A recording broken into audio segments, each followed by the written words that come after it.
ஃப்ரெண்ட்வுட்ஸ் நேயர்களுக்கு வணக்கம். ஐயா எடப்பாடி பழனிசாமி தான் நினைச்சதை சாதிச்சிட்டாரு. உண்மையிலேயே அவருக்கு ரொம்ப பாராட்டு தெரியும். ஏன்னா ஒரு காரியத்தை நினைச்சிட்டா அது சூப்பரா செஞ்சு முடிக்கிறாரு. எப்பேற்பட்ட ஒரு மனுஷனை கூட எடப்பாடி பழனிசாமியால் ஆட்டி வச்சிட முடியும் அப்படின்றதுல எந்த ஒரு மாற்று கருத்து எல்லாமே இருக்கு. ஏன்னா பாஜக கூட கூட்டணிக்குள்ள வரும்பொழுது அண்ணாமலை அவர்கள் தலைவரா இருக்கக்கூடாது அப்படின்னு தான் மனசுக்குள்ள நினைச்சாரு. சொன்னதை செஞ்சு காமிச்சாரு. அதே மாதிரி அமித்ஷாவுக்கு எந்த அளவுக்கு நிர்பந்தம் கொடுக்கணுமோ, ஒட்டுமொத்த பாஜகவுக்கு எந்த அளவுக்கு நிர்பந்தம் கொடுக்கணுமோ கொடுத்து அண்ணாமலை அவர்களையே தலைவர் பதவியிலிருந்து என்ன பண்ணிட்டாரு, நீக்க வச்சிட்டாரு எடப்பாடி பழனிசாமி. அங்கேயே சாதிச்சு காமிச்சிட்டாரு. இதுக்கு முன்னாடி பாத்தீங்கன்னா நிறைய விஷயங்களை சாதிச்சிருக்கிறாரு. சசிகலா அவர்கள் தனக்கு முதல்வர் பதவி கொடுத்தாரு. அந்த அம்மாவை ஓரம் கட்டணும் அப்படின்னு என்ன பண்ணாரு, கங்கணம் கட்டினார். அதே போல அந்த அம்மாவை ஓரம் கட்டினாங்க. எடப்பாடி பழனிசாமி ஓபிஎஸ் ஓரம் கட்டணும்னு நினைச்சாரு. இரட்டை தலைமைனா இல்ல, ஒற்றை தலைமை தான் இருக்கணும். அது என் தலைமையில தான் இருக்கணும். அதனால ஒருங்கிணைப்பாளர் இணை ஒருங்கிணைப்பாளர் இருக்கவே கூடாது, என் தலைமையில தான் கட்சி இருக்கணும் அப்படின்னு சொல்லிட்டு நினைச்சாரு. அதே போல என்ன பண்ணாரு, எடப்பாடி பழனிசாமி ஓபிஎஸ் அவர்களை ஓரம் கட்டி தான் மட்டும்தான் பொதுச் செயலாளர் அப்படின்றத தனக்குத்தானே பிரகடனப்படுத்தினார். டிடிவி தினகரனையும் அதே போலதான் என்ன பண்ணாரு, இவருக்கு கீழே போயிட்டு நான் ஒர்க் பண்ணமா, ஒரு சிஎம் ஒரு சாதாரண ஒரு துணை பொதுச் செயலாளருக்கு நான் தேர்தல் பிரச்சாரம் செய்யணுமா அப்படின்னு ஒரு மனசுல வச்சுக்கிட்டு டிடிவி தினகரனையும் ஓரம் கட்டணும் அப்படின்னு நினைச்சாரு. அதே போல ஓரம் கட்டிட்டாரு. இப்போ கூட்டணிக்குள்ள வந்தாரு எடப்பாடி பழனிசாமி. பாஜக கூட்டணிக்குள்ள வந்துட்டாரு. கூட்டணிக்குள்ள வந்த பொழுது கூட்டணிக்குள்ள வரும்போதே மாநில தலைவரா அண்ணாமலை அவர்கள் இருக்கக்கூடாதுன்னு நினைச்சாரு. மாநில தலைவரா மாத்திட்டு நயினார் நாகேந்திரன் கொண்டு வந்துட்டாங்க. இப்போ கூட்டணிக்குள்ள கூட்டணி கட்சிகள் என்னென்ன கட்சிகள் தான் இருக்கணும் அப்படின்னு என்ன பண்ணாரு சொன்னாரு. டிடிவி தினகரன் வேண்டாம், ஓபிஎஸ் வேண்டாம் அப்படின்னு சொல்லிட்டு என்ன பண்ணாரு, தான் மனசுல நினைச்சாரு. அதே போல பாத்தீங்கன்னா நினைச்சதை சாதிச்சிட்டாரு. டிடிவி தினகரனையும் ஓபிஎஸ் அவர்களையும் கூட்டணியில இருந்து ஒதுக்கிட்டாங்க. ஏன்னா அமித்ஷா அவர்கள் தமிழ்நாட்டுக்கு 2 முறை வந்தார். ஒன்னு சென்னைக்கு, ஒன்னு மதுரைக்கு. 2 வாட்டி வரும்பொழுதும் ஓபிஎஸ்ஸையும் டிடிவி தினகரன் சந்திக்கவே கூடாது அப்படின்னு ஒரு நிர்பந்தத்தை வச்சார். நீங்க வச்சீங்கன்னா நாங்க இந்த கூட்டணியில இருந்து விலகிடுவோம் அப்படின்னு சொல்லிட்டு ரொம்ப கடுமையா நிர்பந்தங்கள் வைக்கும் பொழுது சென்னைக்கு வந்த பொழுதும் ஓபிஎஸ் அவர்களை சந்திக்கல அமித்ஷா அவர்கள். மதுரைக்கு வரப்போகிறாரு அப்படின்னு தெரிஞ்சு ஓபிஎஸ் அவர்கள் தன்னுடைய அதிருப்திய வெளிப்பாடு என்ன பண்ணாரு சொன்னாரு. எனக்கு வருத்தமா இருக்குது, அமித்ஷா அவர்கள் எங்களை சந்திக்கல, கூட்டணி கட்சி தலைவர்களாக எங்களை சந்திக்கல அப்படின்றது எங்களுக்கு ரொம்ப வருத்தமா இருக்குது அப்படின்றது ஐயா ஓபிஎஸ் அவர்கள் ஓப்பனா சொல்லியும் அமித்ஷா அவர்கள் சந்திக்காம என்ன பண்ணிட்டாரு, போயிட்டாரு. சோ இப்படியா இருக்கும்போது மதுரைக்கு வரும்பொழுது சந்திப்பாரு அப்படின்னு தான் ஓபிஎஸ் அவர்கள் ரொம்ப காத்துட்டு இருந்தார். ஏன்னா தன்னுடைய அதிருப்திகளை வெளிப்படுத்திட்டோம், அதனால அமித்ஷா அவர்கள் என்ன பண்ணாரு, நம்மள சந்திப்பார் அப்படின்னு சொல்லிட்டு தான் ஓபிஎஸ் ரொம்ப எதிர்பார்த்தார். ஆனா அமித்ஷா அவர்கள் மதுரைக்கு வரும்பொழுதும் ஓபிஎஸ்ஸையும் டிடிவி தினகரனும் தவிர்த்து விட்டார் அப்படின்ற ஒரு செய்தி கேட்டோன்னையும் இபிஎஸ்க்கு எல்லாம் ஒரு சந்தோஷம். என்ன மீறி எப்படிப்பா உங்களை சந்திச்சிருவாரு அப்படின்னு சொல்லிட்டு ரொம்ப சந்தோஷத்திலேயே சுத்திட்டு வந்தார். அதுக்கப்புறம் பாத்தீங்கன்னா இங்க ஓபிஎஸ் அவர்களும் டிடிவி தினகரனும் நீங்க கூட்டணிக்குள்ள சேர்த்துப்பீங்களா அப்படின்னு கேட்கும் பொழுது இல்ல சேர்த்துக்க மாட்டோம் அப்படின்றத ஓப்பனா சொல்லிட்டாரு.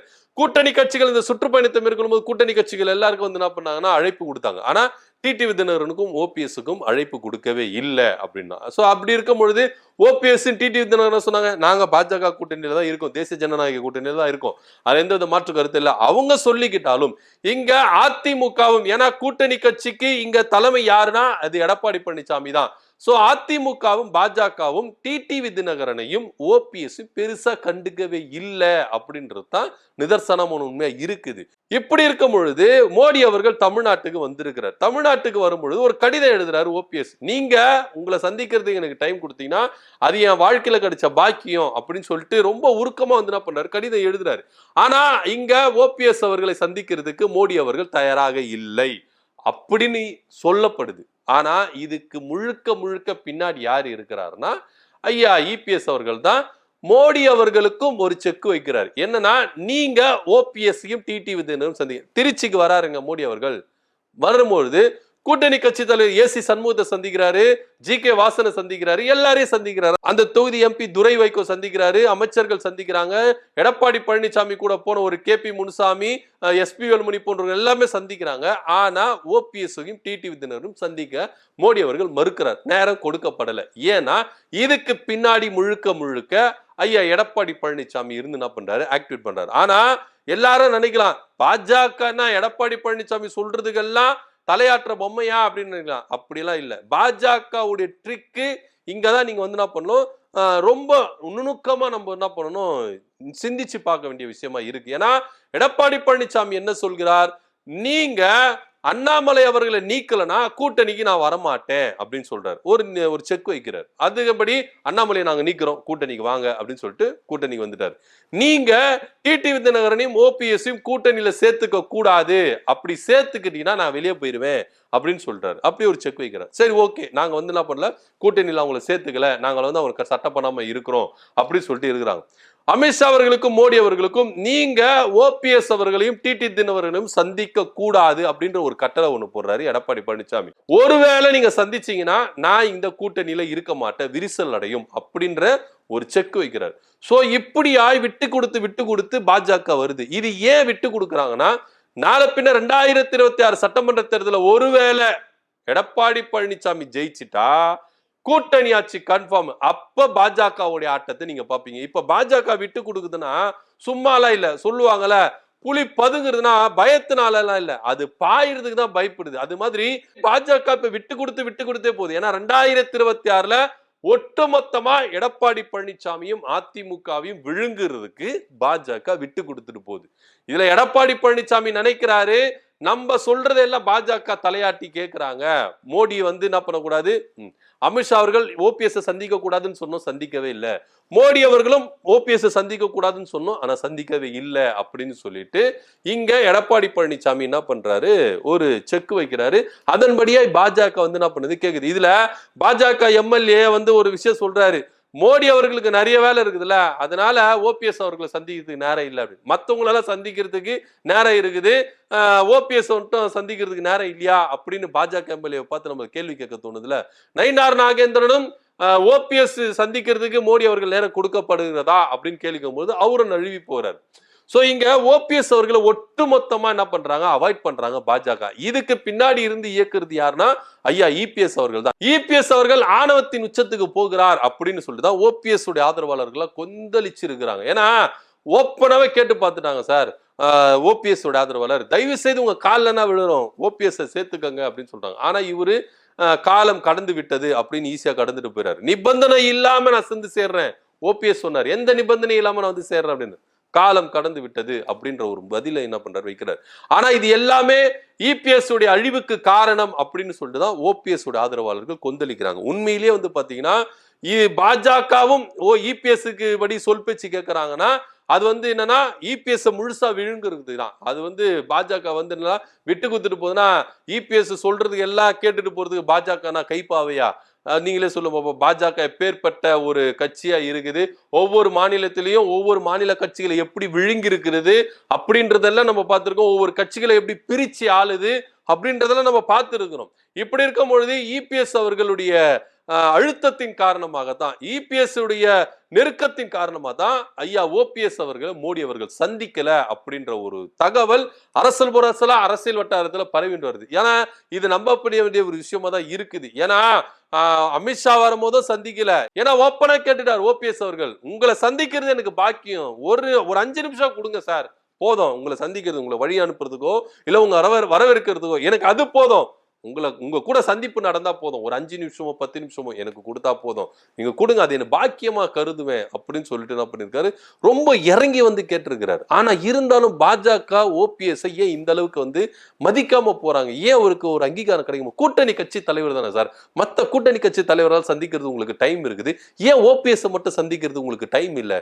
ஏசி சண்முகத்தை சந்திக்கிறீங்க, ஜி.கே. வாசனை சந்திக்கிறீங்க, இன்னும் பலரை சந்திக்கிறார் மோடி அவர்கள். ஆனா இங்க ஓபிஎஸ் மட்டும் அவாய்ட் பண்றது காரணம் என்னன்னா இபிஎஸ் தான் முழுக்க காரணமா இருக்கிறார் அப்படின்றதுல எந்தவித மாற்று கருத்து இல்லை. ஒருவேளை ஓபிஎஸ் உள்ள வந்துட்டாருன்னா பாஜக ஓபிஎஸ்க்கும் முக்கியத்துவம் கொடுக்கப்பட்டுச்சுன்னா இங்க இபிஎஸ் டம்மி ஆவார், இபிஎஸ் அமுக்கப்படுவார் அப்படின்றது தான் நிதர்சனமான, ஓபிஎஸ் வளர்ந்து வருவார் அப்படின்றது தான் கள யதார்த்தம். அதனாலேயே டிடிவி தினகரனையும் ஓபிஎஸ்ஸையும் ஒட்டுமொத்தமா பாஜக வெறுக்கணும் அப்படின்ற ஒரு பார்வையில இபிஎஸ் அவர்கள் காய்களை நகர்த்திட்டு வரார். உண்மையிலே சொல்ல போனா அரசியல் கலை யதார்த்தத்திலும் தேர்தல் கலை யதார்த்தத்திலும் சொல்ல போனா இது பின்னடைவு பாஜகவுக்கும் அதிமுகவுக்கும் எடப்பாடி பழனிசாமி தலைமையிலான அணிக்கும் தான் ரொம்ப பின்னடைவு இருக்கும். ஏன்னா தென் மாவட்டங்கள்ல முக்குலத்தோரை தவிர்த்துட்டு நீங்க வந்து பாத்தீங்கன்னா வாக்குகள் வங்கிகள் வந்து நீங்க அதிகரிச்சிட முடியாது. ஐயா ஓபிஎஸ் உடைய வாக்கு வங்கி தென் மாவட்டங்கள்ல எந்த அளவுக்கு இருக்குது அப்படின்றத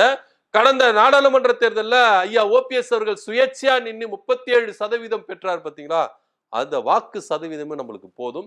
அதுவே ஓபிஎஸ் பின்னாடி எந்த அளவுக்கு ஆதரவு நிக்கிறாங்க. இன்னைக்கு அம்மாவின் உண்மையான விசுவாசிகள், எம்ஜிஆரின் உண்மையான தொண்டர்கள், அதிமுகவின் உண்மையான தொண்டர்கள், விசுவாசிகள் எல்லாருமே ஐயா ஓபிஎஸ் பக்கம் தான் நிக்கிறாங்க அப்படின்றது கலை யதார்த்தமா இருக்குது. ஆனா இத இபிஎஸ் ஏத்துக்கிறதுக்கு மறுக்கிறாரு. அத பாஜகவையும் ஒத்துப்போக செய்கிறார்.